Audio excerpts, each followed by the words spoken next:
Anyways, hello. It is, what day is it? The fifth day of VEDA. VEDA, woo! 5 books that I really like that I don't think you people have heard about before, because not many people seem to know these books.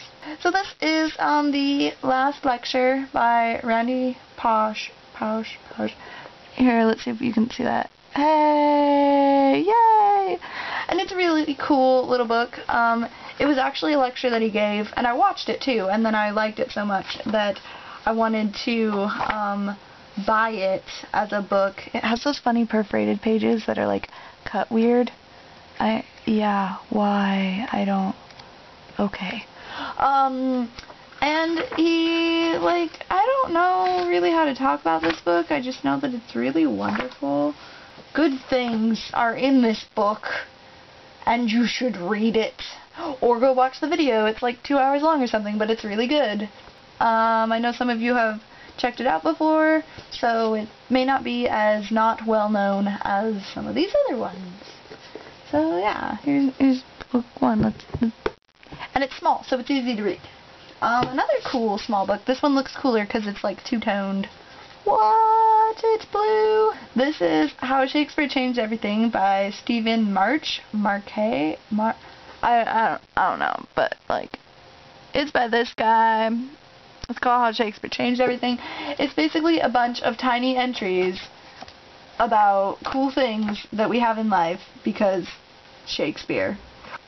So, and this is another pretty small book, easy to read, small sections, lots of fun. So that's cool. Okay, I have not met anyone really ever who has read this book before. Ever. It's really great. It's called The Riddles of Epsilon, and it's by Morton-Shaw. And it's backwards, so I'm going to go like this so you can see it. It has a pretty cover because it's paperback. I'm just going to read you the back and hope it doesn't sound super creepy, even though there's some super creepy parts. Jess is not pleased when her parents drag her off to live in the weird little island of Loom.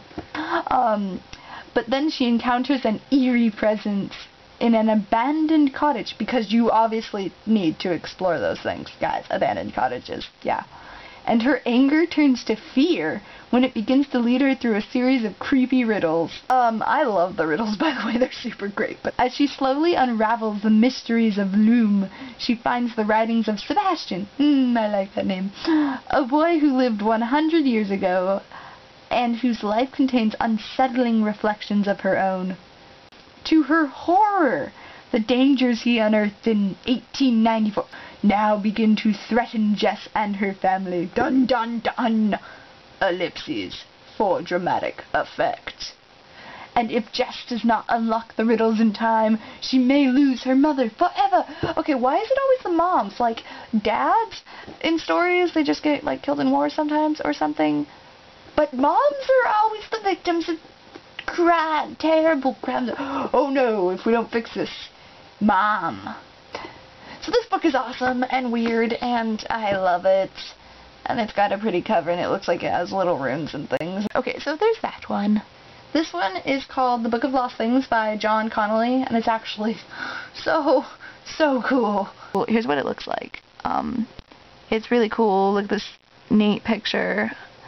This kid, he loves reading books. Like, he is a book reader. He, like, sneaks into this whole new world, and, like, each person who's gone into this world brings one of the, like, their greatest fear, and it's in that world, and he has to, like, save the kingdom. Oh, it's just so good. You should read it. More people need to love this book. Yes. There's another one I picked up at the library at random. Yay! And then the last one, it's a hardback and it's just black because I take covers off of things.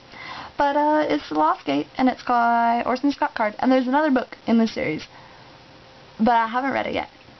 But I know it's out. And it's really good, and it's like, it's a biggish book. But, like, look at these big, huge pages.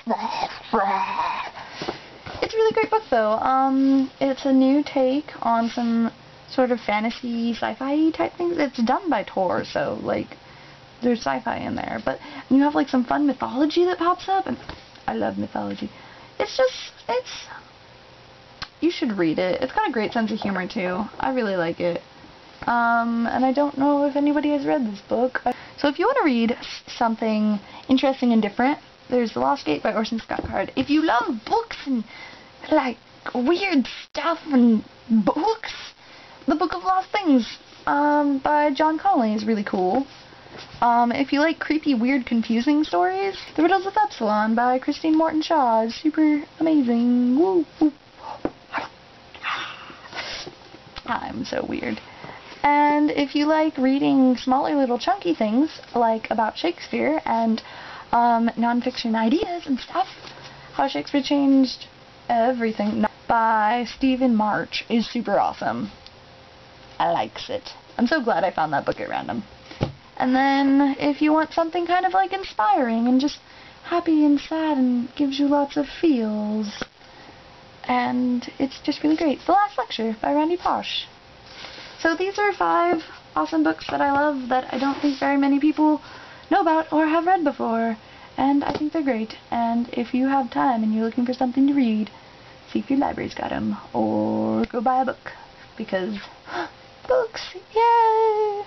And I will see you all tomorrow. I can't concentrate on homework at all today. Hopefully I can go do homework.